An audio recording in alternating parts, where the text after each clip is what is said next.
High আমার প্রিয় ছাত্রছাত্রী, এখন আমি আলোচনা করতে চলেছি যাদের সেকেন্ড সেমিস্টারে সোশিওলজি রয়েছে তাদের জন্য নিউ সিলেবাস ক্যালকাটা ইউনিভার্সিটির আন্ডারে সিসিএফ। তো তাদের জন্য আমি কিছু প্রশ্নের উত্তর নিয়ে আলোচনা করছি, ঠিক আছে? দেখো, সাম্প্রদায়িকতা কাকে বলে? না, সাম্প্রদায়িকতা একটি জটিল সামাজিক ও রাজনৈতিক সমস্যা বা ধর্মীয় বিভাজন এবং বিদ্বেষকে কেন্দ্র করে গঠিত।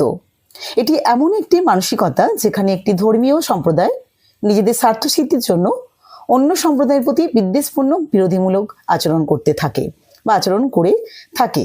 তো বিভিন্ন জন বিভিন্ন বক্তব্য দিয়েছেন এই বিষয়ে। বিপানচন্দ্র বলেছেন, সাম্প্রদায়িকতা হচ্ছে দুটি ধর্মীয় সম্প্রদায়ের মধ্যে বিভাজনের মানসিকতা, যেখানে একটি সম্প্রদায় অন্য সম্প্রদায়কে বঞ্চিত করে নিজেদের লাভের চেষ্টা করে। রাম আহুজা বলেছেন, যখন একটি ধর্মীয় সম্প্রদায় অপর ধর্মীয় সম্প্রদায়ের বিরুদ্ধে কাজ করে বা বিরোধিতা করে তখন তাকে সাম্প্রদায়িকতা বলা হয়। রবার্ট নেলসন এবং হাওয়ার্ড ওলপির মতে আধুনিক বহু ধর্মবিশিষ্ট সমাজ যখন রাজনৈতিক মতাদর্শের ভিত্তিতে বিভাজন ঘটে সমাজে, তখন তা সাম্প্রদায়িকতার রূপ নেয়। CN শঙ্কর রাও বলেছেন, সাম্প্রদায়িকতা হলো এক বা একাধিক ধর্মীয় সম্প্রদায়ের মধ্যে বিরোধ যা অন্য একটি সম্প্রদায়ের বিরুদ্ধে প্রতিক্রিয়া হিসেবে গড়ে ওঠে। তো উপরিউক্ত আলোচনার পরিপ্রেক্ষিতে বিভিন্ন সংখ্যাগুলোকে কেন্দ্র করে আমরা বলতে পারি, সাম্প্রদায়িকতা শুধুমাত্র ধর্মীয় বিভাজনের ক্ষেত্রেই ঘটে না, অর্থাৎ শুধু যে ধর্মীয় বিভাজন নয়, এটি এক ধরনের রাজনৈতিক অস্ত্রও বটে।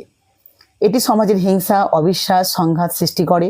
অনেক সময় নেতৃস্থানীয় ব্যক্তিরা নিজেদের স্বার্থে সাম্প্রদায়িকতার ব্যবহার করেন।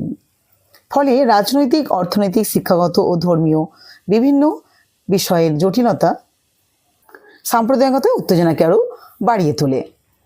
সাম্প্রদায়িকতার ফলে সমাজে শান্তি শৃঙ্খলা নষ্ট হয়, গণতান্ত্রিক মূল্যবোধ হুমকির মুখে পড়ে এবং জাতির ঐক্য দুর্বল হয়ে পড়ে। তাই সাম্প্রদায়িকতা বিরুদ্ধে সচেতনতা ও সহিংসতা গড়ে তোলা অত্যন্ত প্রয়োজন। দেখো, নেক্সট কোশ্চেন খুবই গুরুত্বপূর্ণ কোশ্চেন, ধর্মনিরপেক্ষতার বৈশিষ্ট্যগুলি লেখো। না, ধর্মনিরপেক্ষতার বৈশিষ্ট্য। ভারতীয় ধর্মনিরপেক্ষতার একটি উদার, অন্তর্ভুক্তিমূলক এবং মানবতাবাদী ভাবনার প্রতিফলন। অধ্যাপক জোহরির মতে এর কিছু প্রধান বৈশিষ্ট্য রয়েছে। প্রথমত, উদার প্রকৃতি। ভারতীয় ধর্মনিরপেক্ষতা কেবল ধর্ম থেকে রাষ্ট্রকে পৃথক করে না, বরং সমস্ত ধর্মের প্রতি একটা সম্মান প্রদর্শনও করে। নেক্সট হচ্ছে সামাজিক গতিশীলতা। এটি না সময় ও সমাজের পরিবর্তনের সঙ্গে সঙ্গে নিজেকে মানিয়ে নেয়, যা একে প্রাসঙ্গিক ও কার্যকর করে তোলে। নিয়ন্ত্রিত নয়। ধর্মনিরপেক্ষতা কোনো কঠোর বিধিনিষেধ নয়, এটি ব্যক্তি ও রাষ্ট্রের মধ্যে একটি ভারসাম্য রক্ষা করে। ধর্ম ও রাজনীতি পৃথকীকরণ। ভারতীয় রাজনীতি ধর্ম থেকে আলাদা করে রাখা হয়েছে, যাতে রাষ্ট্র কোনো বিশেষ ধর্মের প্রতি পক্ষপাতিত্ব না করে। ভ্রাতৃত্বের ধারণা। এটি ধর্ম বর্ণ নির্বিশেষে নাগরিকতার মধ্যে অর্থাৎ নাগরিকদের মধ্যে ভ্রাতৃত্ব ও সম্প্রীতির সম্পর্ক গড়ে তোলে। কি করে না, এটি ধর্ম বর্ণ নির্বিশেষে নাগরিকদের মধ্যে একটা ভ্রাতৃত্ব ও সম্প্রীতির সম্পর্ক গড়ে তোলে। মানবতাবাদী দৃষ্টিভঙ্গি। ধর্মনিরপেক্ষতা মানুষের মৌলিক অধিকার ও মর্যাদাকে সর্বোচ্চ গুরুত্ব দেয়। এইভাবে ধর্মনিরপেক্ষতা একটি মানবিক, সমতাভিত্তিক ও সাম্প্রদায়িক সম্প্রীতির সমাজ গঠনে গুরুত্বপূর্ণ ভূমিকা পালন করে। নেক্সট কোশ্চেন দেখো, ভারতের ধর্মনিরপেক্ষতার গুরুত্ব সম্পর্কে আলোচনা করো।